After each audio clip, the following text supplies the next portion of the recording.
मित्रों, मैं हूं बिस्मिल्लाह आफ्ताब आलम। आप देख रहे हैं उर्दू हिंदी नॉलेज चैनल। आइए कुछ जीके के जनरल जो क्वेश्चन हैं उन पे बात करेंगे आज। और बहुत ही इम्पोर्टेंट ये क्वेश्चन है। किसी भी आप कंपटीशन की तैयारी कर रहे हैं जिसमें जनरल पेपर होता है, जीके के क्वेश्चन पूछे जाते हैं, उन सभी कंपटीशन के लिए बहुत ही अहम सवाल हैं। आज का पहला सवाल ये है, 50 सवालों पे बात करेंगे 15-17 मिनट में। क्वेश्चन और आंसर मैं आपके सामने रखूँगा। मैंने बहुत छाट कर ये क्वेश्चन बनाए हैं। आज का पहला क्वेश्चन आप देख लीजिए। पहला क्वेश्चन है, भारत में ऑपरेशन फ्लड कार्यक्रम किस सन में शुरू किया गया था? तो फ्लड जो कार्यक्रम है वो किस सन में शुरू किया गया था भारत में? तो 1970 आपको सन याद रखना है। इसके बाद में अगला सवाल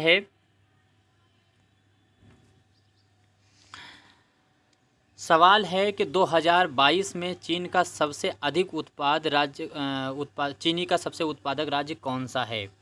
तो भारत में चीनी सबसे ज़्यादा सर्वाधिक उत्पादक राज्य कौन सा है? तो ये बात आपको बतानी है। तो याद रखिएगा, चीनी में सबसे नंबर 1 पर महाराष्ट्र हो गया और दूसरे नंबर पर उत्तर प्रदेश है। ये आपको यहाँ से याद रखना है। इसके बाद में अगला प्रश्न देखिए कि जूट उद्योग का सर्वाधिक कौन करता है? जूट का उद्योग जो है वो सर्वाधिक कौन करता है? तो ये देखिए, महिलाएं सबसे ज़्यादा जूट का उद्योग करती हैं भारत में। अगला प्रश्न है, भारत का प्रथम लौह इस्पात कारखाना कहाँ स्थापित किया गया? वेरी इंपॉर्टेंट क्वेश्चन है, ये आपको याद रखना होगा कि लौह इस्पात कारखाना भारत का प्रथम कारखाना कहाँ स्थापित हुआ? तो ये है जमशेदपुर। आपको जमशेदपुर का नाम हर हाल में याद रखना है। और आज का 5वां सवाल है। सवाल देखिए, सवाल है कि अप्रैल 1948 में भारत की प्रथम औद्योगिक नीति की घोषणा किसके द्वारा की गई थी? तो भारत की जो प्रथम औद्योगिक जो नीति है उसकी घोषणा की गई थी श्यामा प्रसाद मुखर्जी के द्वारा 1948 में। अगला प्रश्न है, भारतीय विदेश व्यापार संस्थान कहाँ है? तो भारतीय विदेश व्यापार संस्थान नई दिल्ली, आपको यहाँ से याद रखना है। सवाल नंबर 7 है कि भारत का प्रथम निवेश और विनिर्माण क्षेत्र कौन सा है? तो जो है निवेश और विनिर्माण क्षेत्र भारत का है आंध्र प्रदेश, आपको यहाँ से याद रखना है। अगला प्रश्न है कि भारत का ऊनी कपड़े का प्रथम कारखाना कहाँ स्थापित किया गया था, कहाँ खोला गया था? तो भारत का प्रथम ऊनी कपड़े का जो कारखाना था वो कानपुर 1894 में खोला गया, आपको यहाँ से याद रखना है। प्रश्न है, मॉर्निंग राष्ट्रीय उद्यान किस राज्य में जो है स्थापित है? तो मॉर्निंग राष्ट्रीय उद्यान जो है वो अरुणाचल प्रदेश में। राष्ट्रीय उद्यान की अलग से एक वीडियो बनाऊंगा जिसमें सारे राष्ट्रीय उद्यान मैं आपके सामने रखूंगा। राष्ट्रीय उद्यान से बहुत ही जो है मिलाने वाली सूची दे दी जाती है उद्यान की, तो उसके लिए आपको तमाम राष्ट्रीय उद्यान याद होने चाहिए। आज का अगला सवाल ये है कि पूर्ण स्वराज्य की मांग किस वर्ष की गई थी? तो पूर्ण स्वराज्य की मांग की गई थी 26 जनवरी 1930 को। 26 जनवरी 1930 को मांग की गई थी। और सिंगमा महोत्सव, प्रश्न है सिंगमा महोत्सव कहाँ का है? तो सिंगमा जो है ये है गोवा का सिंगमा। इसके बाद में जो है एरविकुलम राष्ट्रीय उद्यान कहाँ का है? तो एरविकुलम जो है ये केरल का राष्ट्रीय उद्यान है। अच्छा, अगला प्रश्न है, कादम्बरी पुस्तक के लेखक कौन है? कादम्बरी जो पुस्तक है उसके लेखक हैं बाणभट्ट। तो यह आपको याद रहे, ये पुस्तक है, ये लेखक का नाम है बाणभट्ट। इसके बाद में है ऊंचाई को मापने के लिए, जिस तरह से भूकंप नापने के लिए रिक्टर पैमाने का इस्तेमाल होता है, इसी तरह से ऊंचाई को मापने के लिए किसका उपयोग होता है? तो जो है अल्टीमीटर जो होता है उसका प्रयोग किया जाता है ऊंचाई को मापने के लिए। प्रश्न है, रेणुका झील किस प्रदेश की है? तो रेणुका झील मोस्ट इम्पॉर्टेंट क्वेश्चन है, अरुणाचल प्रदेश आपको याद रखना है। इसी तरह से चिल्का झील कहाँ की है? तो उड़ीसा की है, याद रखिए। बुलर झील कहाँ की है? कश्मीर की है। तमाम झीलों पर भी प्रश्न मैं आपके सामने रखूँगा। पक्षियों के अध्ययन को क्या कहा जाता है? जो अध्ययन किया जाता है पक्षियों के, कैंसर के अध्ययन, पक्षियों के अध्ययन, टीबी के अध्ययन, यानी इन अध्ययनों को इनका नाम क्या होता है? तो ये देखिए, ऑर्निथोलॉजी जो होता है वो होता है पक्षियों का अध्ययन, ऑर्निथोलॉजी, या आपको याद रखना है। ओजोन परत की मोटाई की माप किससे की जाती है? तो डॉप्सन जो होता है, डॉप्सन, इससे ओजोन परत जो है उसकी मोटाई मापी जाती है। प्रश्न है 21 जनवरी को किन राज्यों का दिवस मनाया जाता है, यानी राज्य बने हैं जो अलग अलग तो डेट में बने हुए हैं, तो 21 जनवरी को किन किन राज्यों का जन्म दिवस मनाया जाता है। तो मणिपुर 21 जनवरी दिवस मनाया जाता है, त्रिपुरा का मनाया जाता है, मेघालय, इन तीनों का 21 जनवरी को ही राज्य दिवस मनाया जाता है। इसी तरह से 24 जनवरी को किसका राज्य दिवस मनाया जाता है, तो उत्तर प्रदेश का मनाया जाता है 24 जनवरी। यहाँ से आपको याद रखना। सवाल है योजना आयोग की स्थापना किस सन में हुई। याद रखना योजना आयोग की स्थापना हुई है 1950 में, और योजना आयोग का नाम बदलकर अब नीति आयोग जो है वो कर दिया गया है। नीति आयोग हो गया है, मोदी सरकार में कर दिया गया इसका नाम बदलकर 2019 में। अगला प्रश्न है राष्ट्रीय बाल दिवस किस दिनांक को मनाया जाता है। तो राष्ट्रीय बाल दिवस होता है 24 जनवरी। याद रखना 24 जनवरी का राष्ट्रीय बाल दिवस वही है। 24 जनवरी ही देख लीजिए उत्तर प्रदेश का दिवस भी मनाया जाता है। अगला प्रश्न है जो कुचिपुड़ी नृत्य है, डांस, वो कहाँ का है। तो कुचिपुड़ी है आंध्र प्रदेश का।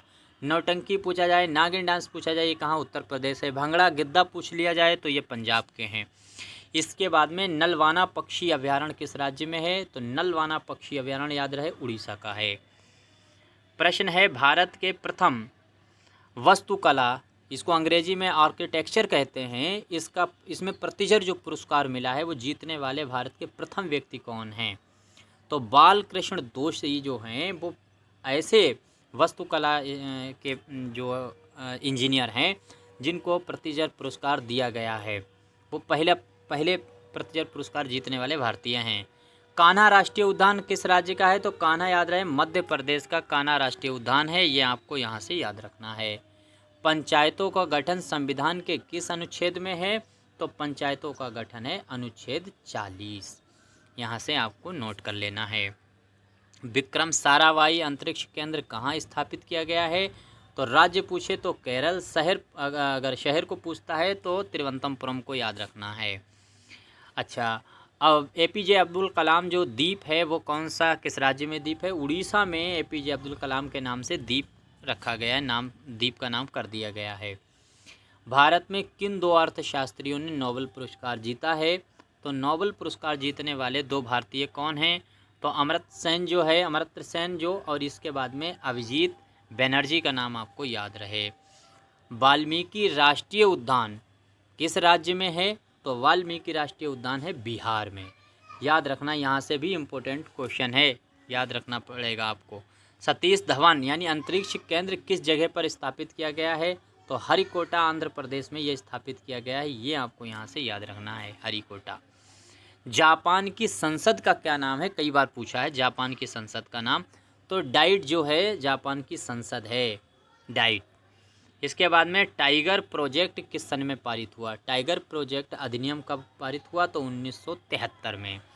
टाइगर स्टेट किसे कहा जाता है। तो मध्य प्रदेश को सबसे ज़्यादा टाइगर पाए जाते हैं। इसके बाद में इसी तरह से पूछ लेता है गिरवन राष्ट्रीय उद्यान काहे के लिए फेमस है। तो वो गुजरात का है और वो फेमस है बब्बर शेर के लिए। इसके बाद में अगला प्रश्न है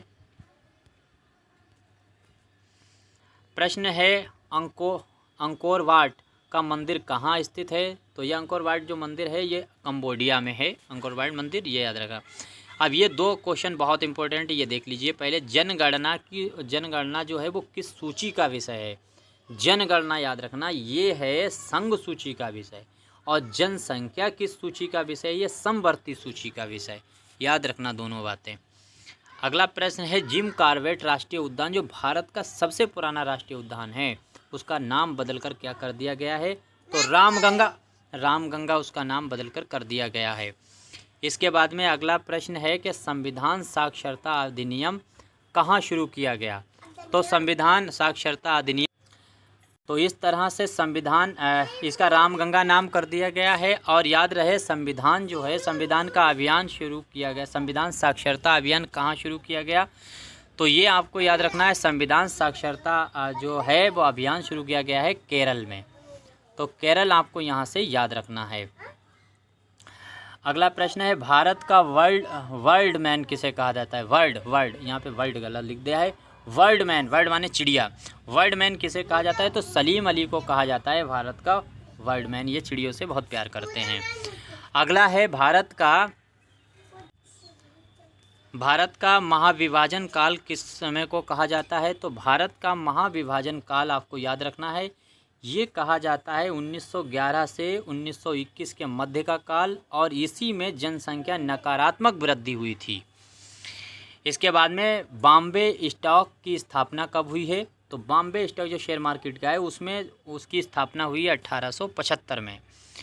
अगला प्रश्न है कि अंतर्राष्ट्रीय जैव विविधता दिवस कब मनाया जाता है, तो अंतर्राष्ट्रीय जैव विविधता दिवस 22 मई को मनाया जाता है। अंतर्राष्ट्रीय जैव विविधता दिवस 5 जून को मनाया जाता है राष्ट्रीय पर्यावरण दिवस।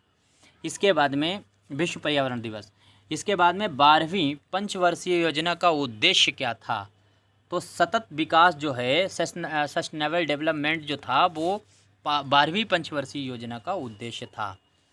प्रश्न है रेल बजट को आम बजट की किस समिति में विलय कर दिया गया, तो विवेक देवराय समिति जो है उसमें इसको विलय किया गया है, ये आपको याद रखना है।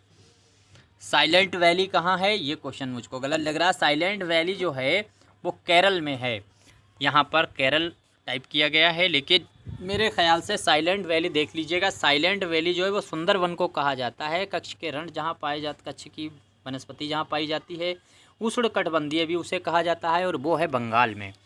तो साइलेंट वैली जो है उष्णकटिबंधीय को कहा जाता है, तो यहाँ पे आंसर केरल ना होकर के जो है वो होना चाहिए कोलकाता। अगला प्रश्न है मॉन्ट्रियल प्रोटोकॉल किस सन में पारित हुआ, तो मॉन्ट्रियल प्रोटोकॉल जो है वो 16 सितंबर 1987 को पारित किया गया। रामसर कन्वेंशन आर्द्रभूमि किस सन में पारित हुआ, तो रामसर कन्वेंशन कब बना है, 1971 में।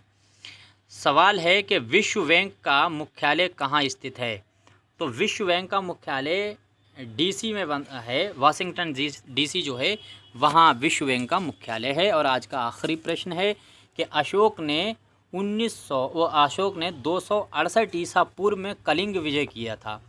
अच्छा, इस कलिंग का वर्तमान नाम क्या है, तो उड़ीसा है, ये याद रखिए कलिंग का वर्तमान नाम। और अशोक जो है वो किस धर्म को मानने वाले हो गए थे, बौद्ध धर्म को। तो इस तरह से 50 क्वेश्चनों पर मैंने 12-13 मिनट में चर्चा की है। आपके रिवीजन के लिए बहुत अच्छी वीडियो हो सकती है अगर आप किसी भी कंपटीशन की तैयारी कर रहे हैं जिसमें जीके का पेपर होता है। अगर आपका कोई मशवरा है तो ज़रूर बताइएगा, अन्यथा कोई बात नहीं। धन्यवाद।